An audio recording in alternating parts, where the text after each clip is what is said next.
जी, इसमें मामला यह है कि इंडिया जस्टिस और नालसा सुप्रीम कोर्ट का रिपोर्ट आया है, जिस रिपोर्ट में 24,879 ऐसे कैदी जो भारत के विभिन्न जेलों में बंद हैं, जिनको जमानत मिल चुका है। जमानत मिलने के बावजूद वे जेल से बाहर नहीं निकल पा रहे हैं। तो ऐसे लोगों का जब मामला प्रकाश में आया और इसमें 3345 कैदी बिहार के हैं। सबसे बड़ी आश्चर्य की बात यह है कि जो 24,879 कैदी जिनको जमानत मिल चुका है और जो जेल में बंद हैं, इसमें 50% से ज़्यादा लोग यूपी, एमपी और बिहार के हैं और बिहार के अकेले 3345 लोग बंद हैं।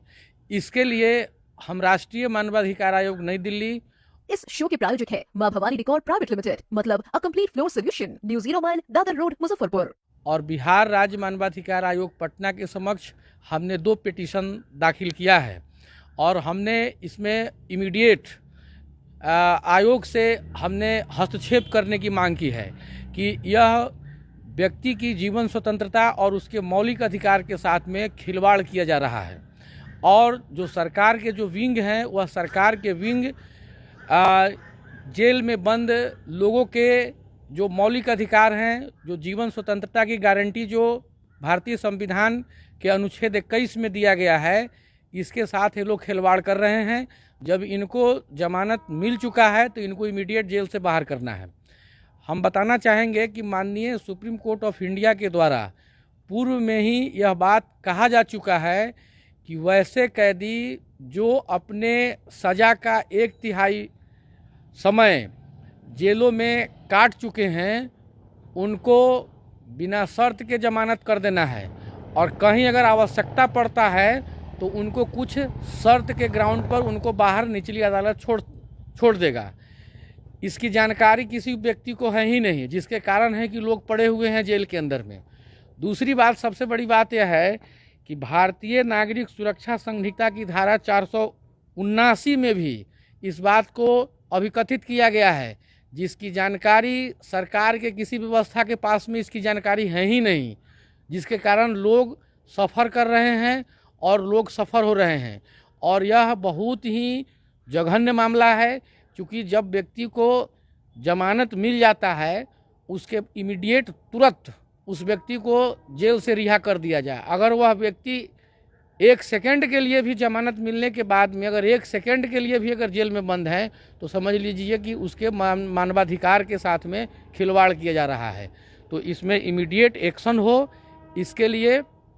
हमने राष्ट्रीय मानवाधिकार आयोग और बिहार राज्य मानवाधिकार आयोग के समक्ष में हमने 2 पिटीशन दाखिल किया है और इमीडिएट इस मामले में हस्तक्षेप करने का हमने गुहार लगाया है और उम्मीद है कि यह मामला अभी पूरे देश में अभी हलचल मचा हुआ है इस पूरे मामले को लेकर के कि 24,879 कैदी ऐसे बंद हैं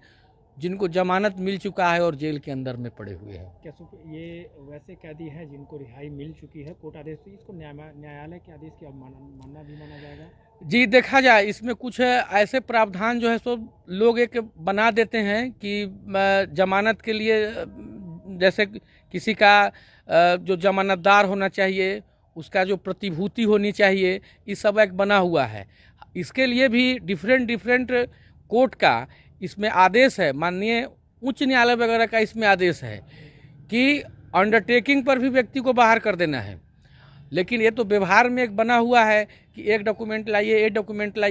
लेकिन नियम जो बना हुआ है, नियम के लिए माननीय सुप्रीम कोर्ट ऑफ इंडिया ने बहुत पहले कह चुके हैं कि अगर 1/3 अपने जो प्रावधान है उस प्रावधान में अगर 1/3 हिस्से का अगर सजा उन्होंने जेल के अंदर में काट, अपने सपनों के आशियाने को दे नई पहचान मां भवानी डेकोर प्राइवेट लिमिटेड के साथ, जो है ऑथराइज्ड डिस्ट्रीब्यूटर ऑफ कजारिया। देश की मिट्टी से बनी टाइल से हम देश को बनाते हैं और जहां मिलती है सभी प्रकार की Indian and imported granite, marble, sanitary एवं कोटा स्टोन का अनोखा एवं आकर्षक संग्रह। New 0 mile, Dadar road, Muzaffarpur. Call 9162478111।